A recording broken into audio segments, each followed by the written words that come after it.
सवाल आपसे पूछा गया, calculate the force by which the blocks moves together. जी हाँ दोस्तों, ऐसे जो सवाल आते हैं इनको कैसे एकदम चुटकियों में करेंगे, आज मैं तुमको इस वीडियो से बताने वाला हूँ। मार्केट में ये जो सवाल होते हैं ना, बहुत हार्ड माना जाता है, लेकिन इस वीडियो के बाद तुम इस तरीके का सवाल को 2 सेकंड भी नहीं लगाओगे पढ़ने के लिए, और मुश्किल से 3 सेकंड लग सकता है कैलकुलेशन करने के लिए, और आपका जो आंसर है ना वो एकदम हवा में आएगा। जी हाँ, बिल्कुल सुना, एकदम सही सुना। जो सुना आपने वो कि आपका आंसर एकदम हवा में आएगा। तो पहले हम लोग इस सवाल को मेथोडोलॉजी से जाएंगे। मेथोडोलॉजी आई मीन्स कि ये जो सवाल है ना, कौन से चैप्टर से रिलेटेड है तुमको पता ही लग रहा है कि न्यूटन्स लॉज ऑफ मोशन में फ्रिक्शन आता है, उस तरीके का क्वेश्चन है ये कुछ, ठीक है।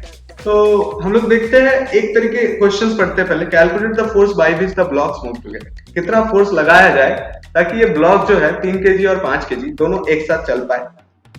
ये केस हो गया। दूसरा केस ऐसा हो सकता है कि ऊपर वाले ब्लॉक में कितना फोर्स लगाया जाए, मतलब 3 kg बालों में कितना फोर्स लगाए तो ताकि दोनों ब्लॉक एक साथ चले।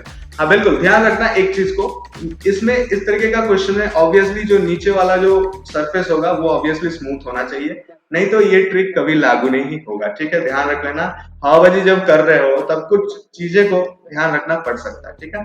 तो पहले इस क्वेश्चंस का मैंने मेथोडोलॉजी से बताऊंगा, मतलब एकदम जो मेथड है, एक्चुअल जो प्रोसेस है, कैसे करता है इस सवाल को, वैसे करूंगा। फिर मैं तुमको एकदम शॉर्ट ट्रिक दूंगा, और जो शॉर्ट ट्रिक देंगे ना उससे अगर तुम याद कर लिया ना तो तुम्हारे सारे जगह में काम आएगा। हालांकि देखो, कॉम्पिटिटिव सेक्शन में हम लोग को फोड़ना है, और कॉम्पिटिटिव सेक्शन में हम लोग को जब भी फोड़ना है तब कुछ शॉर्ट ट्रिक्स तो याद रख ही सकते हैं ना। तो चलिए देखते हैं, इस क्वेश्चन को करते हैं। देखिए, यहाँ पर फोर्स लगा है 5 kg वाले ब्लॉक में, ठीक है। अब 5 kg तो सरकेगा, जैसे 5 kg सरकेगा तो फ्रिक्शन किधर पैदा होगा, इधर पैदा होगा कि नहीं बताओ, इधर फ्रिक्शन पैदा होगा। अब ये जो फ्रिक्शन 5 kg और 3 kg वाले में आ रहा है वो कितना हो रहा है, ये हमने निकाल लिया।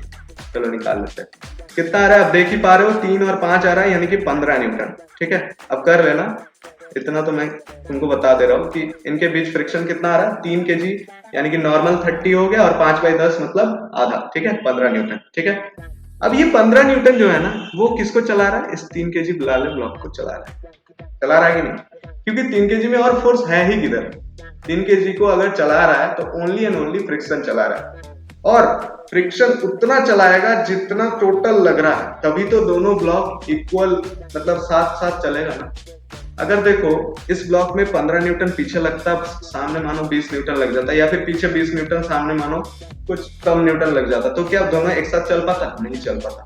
दोनों में इक्वल फोर्सेस लग रहा है। तो ये होता है मेथोडोलॉजी। मेथोडोलॉजी में हम लोग क्या करते हैं, ऊपर वाले ब्लॉक के लिए एक बार एफबीडी बनाते हैं, नीचे वाले ब्लॉक के लिए एक बार एफबीडी बनाते हैं, तो ऐसे करके सॉल्व करते हैं। तो क्या हुआ, फ्रिक्शन ने 3 kg ब्लॉक को चला रहा है। अब 5 kg ब्लॉक 3 kg को बोल रहा है, देख 3 kg तू कितने से चल पाएगा, तो 3 kg बोल रहा है, देख मेरे को तो चलाने वाला ओनली एंड ओनली फ्रिक्शन है। तो 3 kg बोला, ठीक है मैं निकालता हूं मैं कितने से चल सकता। तो 3 kg वाले ब्लॉक का एक्सेलरेशन देख लेते हैं। एक्सेलरेशन ऑफ 3 kg, मैंने 3 ये लिख दिया, ठीक है। इसे 3 kg वाले का एक्सेलरेशन कितना आ रहा है, 15/3 कर रहे हो, यानी कि आपका जो एक्सेलरेशन आ रहा है वो 5 मीटर पर सेकंड। अब 3 kg ने 5 kg को बोला, देख मेरे पास चलने के लिए ओनली एंड ओनली फ्रिक्शन है, हमको बस फ्रिक्शन चला रहा है, और मैं 5 मीटर पर सेकंड से चल सकता हूँ, ठीक है, सेकंड स्क्वायर से चल सकता हूँ। इतना एक्सेलरेशन से हम पार्टी कर सकते हैं, ठीक है। अब देखो, पूरे सिस्टम को एक साथ चलना है, इतना ही तो मैक्सिमम एक्सेलरेशन हो पाएगा ताकि दोनों एक साथ चल पाएगा, है ना। तो अब मेथोडोलॉजी से अगर हमने जाए तो टोटल सिस्टम कितना होता है, 8 किलो का। सिस्टम कितने का है देख सकते हो, 8 किलो का है। सिस्टम कितना है, 8 किलो का है। तो टोटल फोर्स कितना लगेगा, एफ मैक्स कितना आ रहा है, इस तरीके से एफ मैक्स जो आ रहा है आपका 8 इंटू 5 यानी कि 40 न्यूटन। अब मैं बोलूं इस तरीके का सवाल को तुम हवा में कैसे कर सकते हो, चलो हवा में दिखाते हैं तुमको। कहाँ गया मेरा, चलो हवा में दिखाते हैं। तो हवा में करने के लिए कुछ नहीं करना पड़ता, तुमको टोटल जो सिस्टम, जितना सिस्टम दिया जाता है उस सिस्टम का टोटल मास लिख लेनी पड़ती, 8 kg जैसे यहाँ पर दिया गया। देखो, हमारे सहूलियत के लिए हमने एक सुलझी हुई डेटा चूज की है, आप चाहो तो कुछ भी डेटा चूज करते हो, ठीक है। उसके बाद आप क्या करना ना, जो फ्रिक्शन कोफिशिएंट दिया जाता है उसकी पॉइंट के जस्ट बाद वाले डिजिट को लेना है, ठीक है। अगर मानो यहाँ पर 0.5 रहता, तब क्या करते, तब आप क्या करता ना 5/10 कर देता, ठीक है, 5/10 कर देते, ठीक है।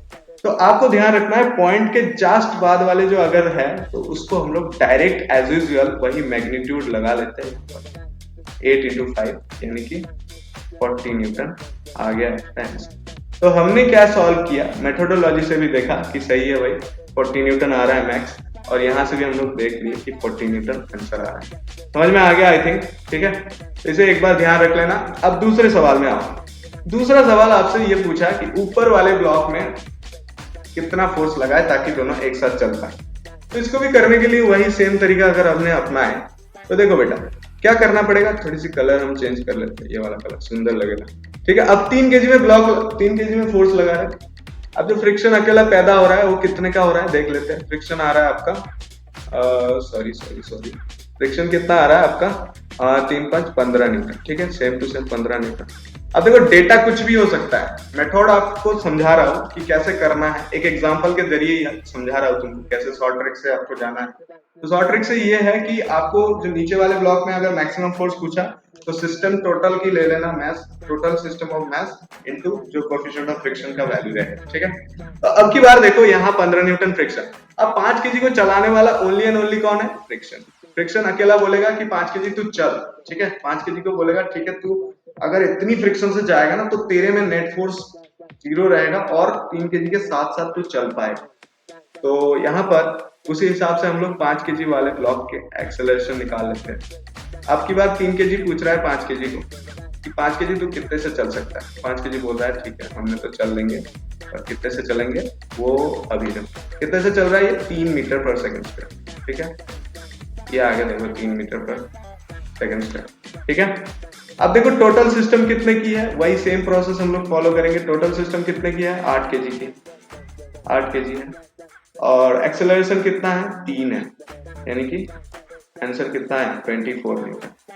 तो ये हुआ आपका फ्री बॉडी डायग्राम बना बना के करने का प्रोसेस। अब मैं एक सीधा सा प्रोसेस तुम्हें बताता हूँ जिस तरीके से तुम कर सकते हो। चलो यहाँ पर जो जगह कम है, खैर मैंने जगह कम है तो मैंने क्या करता हूँ इसको उठा लेता हूँ, कॉपी कर लेता हूँ, चलो खैर जगह कम है नीचे बता देता हूँ, इसको हम पेस्ट कर देते हैं, ठीक है।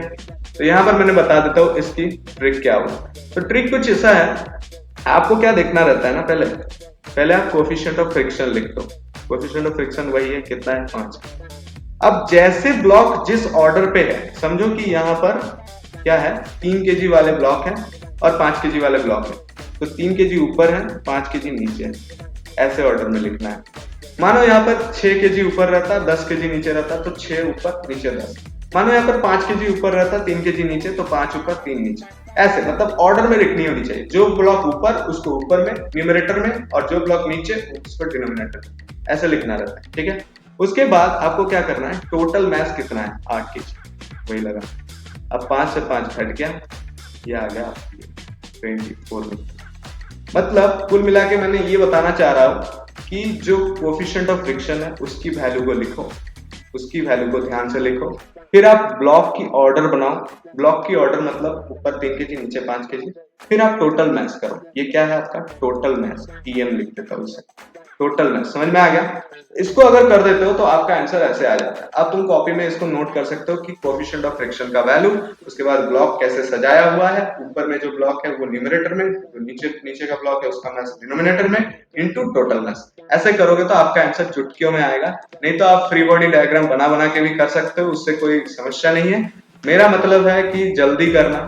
सवाल देखो सब हमें नीट में 200 क्वेश्चन करने होते हैं, तो 200 क्वेश्चंस को करने के लिए 200 मिनट टाइम रहता है, मतलब जल्दी करना क्या रहता है। तो जल्दी करने के लिए एक अच्छा तरीका हो सकता है आपके लिए, और ध्यान रखना इस बात की, यहाँ पर स्मूथ होगा, लेकिन कंसेप्ट को कभी मत भूलना। कंसेप्ट बहुत इंपॉर्टेंट होता है, सभी चीज के पीछे कंसेप्ट लगता है। ये भी जो मैंने बनाया इस पे भी एक कंसेप्ट है। अगर तुमको उसकी वीडियो अलग से चाहिए होगा तो तुम कमेंट करके बताना, ठीक है, मैं उसके लिए भी काम करूंगा, ठीक है।